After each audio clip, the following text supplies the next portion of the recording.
অবশেষে সুখবর দিল আবহাওয়া অধিদপ্তর। এপ্রিল মাস জুড়ে তাপপ্রবাহ থাকলেও মে মাসের শুরুতে তাপমাত্রা কমতে পারে বলে জানিয়েছেন আবহাওয়াবিদ ওমর ফারুক। এছাড়া 2 থেকে 5 মে পর্যন্ত প্রতিদিনই হতে পারে বৃষ্টি। রয়েছে কালবৈশাখী ঝড় সম্ভাবনাও। সকালে ব্রিফিংয়ে এসব তথ্য জানান তিনি। গেল 24 ঘন্টায় যশোরে সর্বোচ্চ তাপমাত্রা রেকর্ড করা হয় 42.4 ডিগ্রি সেলসিয়াস, আর ঢাকায় ছিল 39.1 ডিগ্রি সেলসিয়াস। এদিকে চুয়াডাঙ্গা, খুলনা, রাজশাহী, পাবনা ও কুষ্টিয়া সহ দেশের বিভিন্ন জেলায় তীব্র দাবদাহ অব্যাহত রয়েছে। তীব্র গরমে কাজে যেতে না পেরে চরম বিপাকে রয়েছেন খেটে খাওয়া মানুষ।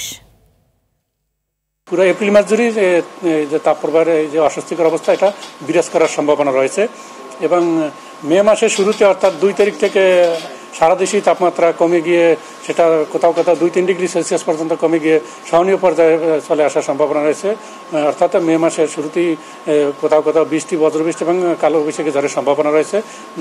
শুধুমাত্র দেশের পশ্চিমাঞ্চলে বৃষ্টিপাতটা কিছুটা কম হওয়ার সম্ভাবনা রয়েছে শুরুর দিকে, তবে দেশের পশ্চিমাঞ্চলেও কিন্তু তাপমাত্রা কমে গিয়ে সহনীয় পর্যায়ে আসার সম্ভাবনা রয়েছে।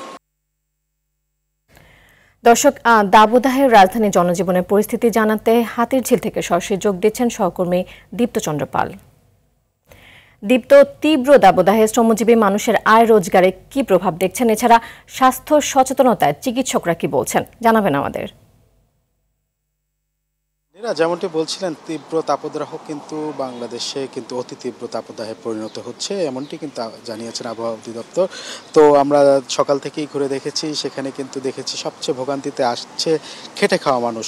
তারা কিন্তু তাদের যে আয় রোজগার সেটিও কিন্তু কমে গিয়েছে, এমনটি কথা বলেছি। এবং আমরা এখন রয়েছি বর্তমানে হাতিরঝিলে।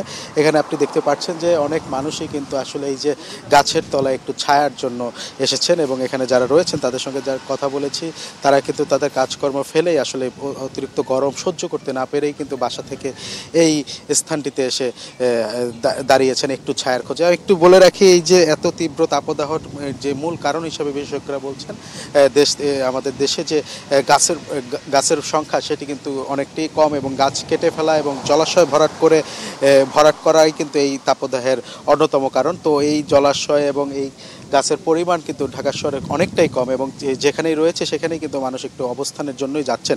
আমরা অনেকের সঙ্গে কথা বলেছেন, তারা যেটি জানিয়েছেন এই তীব্র গরমে কিন্তু তারা কাজে বেরোতে পারছেন না। পেটের দায়ে অনেকেই কিন্তু বেরোচ্ছেন, কিন্তু যে পরিপূর্ণ কাজ প্রতিদিন যেই পরিমাণে করেন সেটিতে কিন্তু ভাটা পড়ছে। তার ফলে কিন্তু তাদের আয়ের যে উপার্জনের যে ব্যবস্থা সেটি কিন্তু অনেকটাই কমেছে, এমনটি কিন্তু জানিয়েছেন তারা। এছাড়া যদি একটু বলি যে চিকিৎসকরা কিন্তু বারবারই বলছেন প্রয়োজন ছাড়া ঘর থেকে না বেরোনোর পরামর্শ দিচ্ছেন, এবং যদি ঘর থেকে বের হতেই হয় সেক্ষেত্রে কিন্তু কিছু সতর্কতা বাড়িয়ে দিচ্ছেন, যে সাথে পানি রাখা, ছাতা রাখা সহ বারবার পানি খাওয়ার সেই পরামর্শ দিচ্ছেন, এবং বিশুদ্ধ পানি অবশ্যই, কারণ বাইরের যে পানিগুলো সেগুলো খেলে কিন্তু আবার এই যে রোগবালাই যে হচ্ছে, যেমন ডায়রিয়া, টাইফয়েড সহ বিভিন্ন রোগবালাই হতে পারে, তাই বিশুদ্ধ পানি খাওয়ার পরামর্শ দিচ্ছে।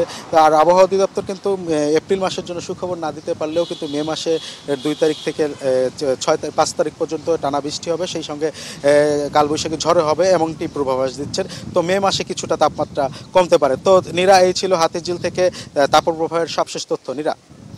জি দীপ্ত, আপনাকে অসংখ্য ধন্যবাদ।